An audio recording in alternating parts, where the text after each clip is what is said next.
Assalamualaikum warahmatullahi wabarakatuh. Saya Tengku Devani Putra Pasla. Di sini saya akan menjelaskan terkait analisis konflik di Suriah untuk memenuhi tugas final mata kuliah kawasan konflik saya. Baik, di sini saya akan menjelaskan terkait konflik Suriah bermula pada tahun 2011 ketika rakyat Suriah melakukan demonstrasi menentang pemerintah Presiden Bashar al-Assad yang otoriter dan korup. Demonstrasi ini bermula setelah beberapa negara di Timur Tengah dan Afrika Utara melakukan aksi serupa yang dikenal dengan sebagai Arab Spring, yang memicu harapan akan demokrasi dan kebebasan di seluruh kawasan. Namun, pemerintah Suriah menanggapinya dengan tindakan represif dan kekerasan, termasuk penangkapan, penyiksaan, dan pembunuhan terhadap para pengunjuk rasa. Hal ini memicu eskalasi kekerasan dan konflik yang semakin luas ketika para pengunjuk rasa mulai membentuk kelompok bersenjata untuk melawan pemerintah. Konflik Suriah semakin memburuk seiring berjalannya waktu, dengan campur tangan dari berbagai kekuatan regional dan internasional yang berbeda-beda.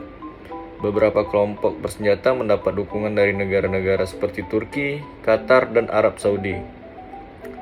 Sementara, pemerintah Suriah mendapat dukungan dari Rusia, Iran, dan milisi pro-Iran seperti Hezbollah. Selain itu, kelompok militan seperti ISIS dan Al-Qaeda juga mencoba memanfaatkan situasi konflik tersebut. Dengan jutaan orang kehilangan tempat tinggal dan ribuan orang tewas atau terluka. Hingga saat ini konflik Suriah masih berlanjut meskipun telah terjadi beberapa upaya untuk mencapai perdamaian tersebut. Awal mula konflik Suriah yaitu Suriah merupakan negara yang termasuk dalam kawasan Timur Tengah. Negara Suriah terletak di kawasan Asia Barat yang berbatasan dengan Lebanon dan Laut Mediterania di sebelah barat. Sedangkan di sebelah utara terdapat negara Turki, di timur berbatasan dengan Yordania dan Israel. Negara dengan ibu kota Damaskus ini memiliki nama resmi Republik Arab Suriah. Apabila kita mengamati terjadinya konflik di Suriah, maka secara garis besar kita akan menemukan beberapa sumber atau alasan konflik. Alasan yang memicu terjadinya konflik yaitu adanya kesenjangan ekonomi yang terjadi pada rakyatnya, adanya tuntutan sebagai rakyat Suriah agar dilakukan reformasi, dan yang terakhir ialah isu mengenai Sunni Syiah juga meliputi. Masyarakat internasional memandang ada beberapa alasan yang menjadi penyebab timbulnya konflik di Suriah. Namun, apabila kita meneliti lebih lanjut permasalahan tersebut, kita dapat memetakan sumber-sumber terjadinya konflik. Penyebab atau sumber konflik yang pertama ialah masalah-masalah seperti tingginya inflasi ekonomi, tingginya angka pengangguran, keadaan sosial, ekonomi, dan politik dalam negeri Suriah yang tidak dapat dikendalikan, kebebasan politik yang sempit. Faktor kedua yang menjadi sumber konflik ialah adanya dorongan rakyat Suriah agar supaya dijalankannya reformasi, yang pada akhirnya meminta penurunan rezim Bashar al-Assad. Untuk diketahui bersama, di negara Suriah dikuasai oleh Partai Ba'ath. Partai ini telah berkuasa sejak tahun 1963. Selama 40 tahun lebih keluarga Assad memerintah negara Suriah. Namun di bawah pemerintahan tersebut, negara Suriah tidak dapat dikatakan sebagai negara maju dan termasuk dalam kategori negara berpendapatan rendah. Ada beberapa penyebab konflik ini sangat kompleks untuk melibatkan sejumlah faktor yang berbeda, termasuk faktor politik, ekonomi, agama, dan etnis.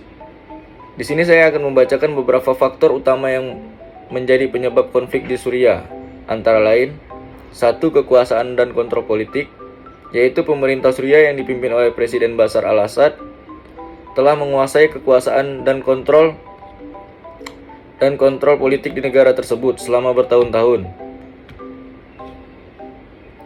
Kekuasaan ini telah diperoleh melalui kekuatan militer dan negara dan dengan cara menindas oposisi politik.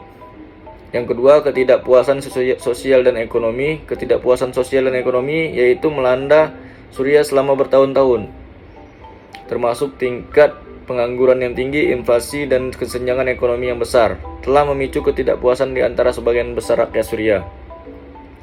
Yang ketiga, perbedaan etnis dan agama. Suriah memiliki beragam kelompok etnis dan agama yang berbeda, termasuk mayoritas Sunni, minoritas Alawite, atau yang menjadi basis kekuasaan pemerintah.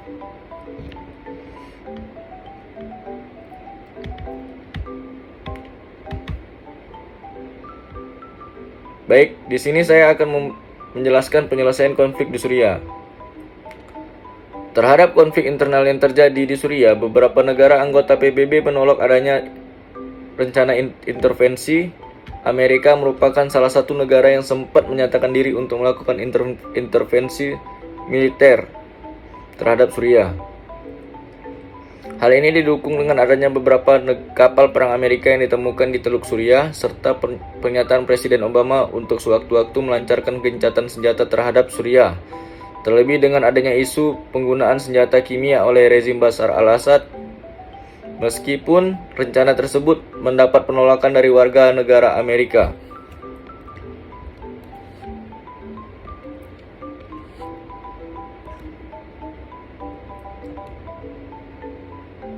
Jadi di sini saya akan menjelaskan cara-cara penyelesaian konflik Suriah.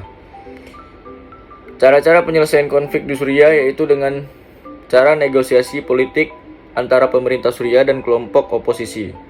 Negosiasi politik merupakan cara yang paling realistis untuk mencapai solusi yang berkelanjutan bagi konflik Suriah.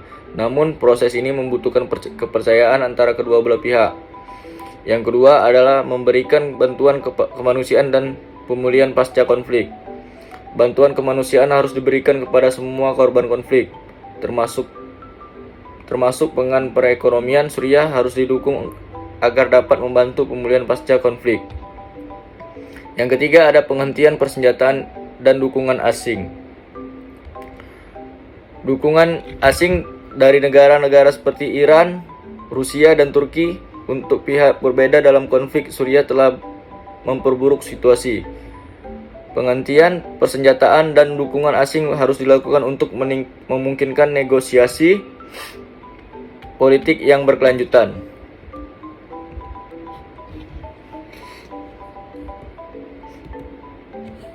Yang keempat ada memperkuat institusi dan mendorong reformasi politik. Yang kelima ada penuntasan kejahatan perang dan pengadilan.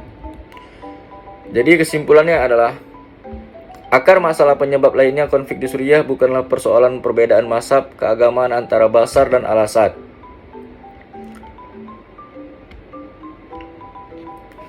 Penyebab konflik juga bukan karena pemerintah Suriah tidak demokratis seperti yang terjadi di Tunisia, Mesir, dan Libya. Akar masalah yang menjadi penyebab konflik di Suriah adalah kepentingan politik dan ekonomi negara-negara pendukung oposisi yang menuntut penggantian rezim dan negara-negara pendukung Presiden al-Assad. Tuntutan penggantian rezim dan pengunduran diri Presiden al-Assad merupakan pintu masuknya lahirnya konflik dan perang Suriah. Ada tiga aktor utama yang terlibat dalam konflik tersebut: Presiden Bashar al-Assad dan pendukungnya, oposisi Suriah, dan jihadis. Dampaknya bagi Suriah adalah jatuhnya korban jiwa dan pengungsi. Sejak meletusnya konflik pada Maret 2011 sampai dengan April 2013, jumlah korban meninggal sebanyak 150.000 jiwa, sementara warga yang mengungsi sebanyak 2,4 juta orang. 3/4 diantaranya pengungsi itu adalah anak-anak dan perempuan. Sekitar 4 juta warga Suriah yang kehilangan tempat tinggal dan tetap bertahan di Suriah sampai sekarang. Bagi dunia internasional, konflik Suriah berdampak dalam penanganan pengungsi. Jadi sekian penjelasan saya terhadap konflik Suriah. Mohon maaf apabila ada kata-kata yang salah. Sekian. Assalamualaikum warahmatullahi wabarakatuh.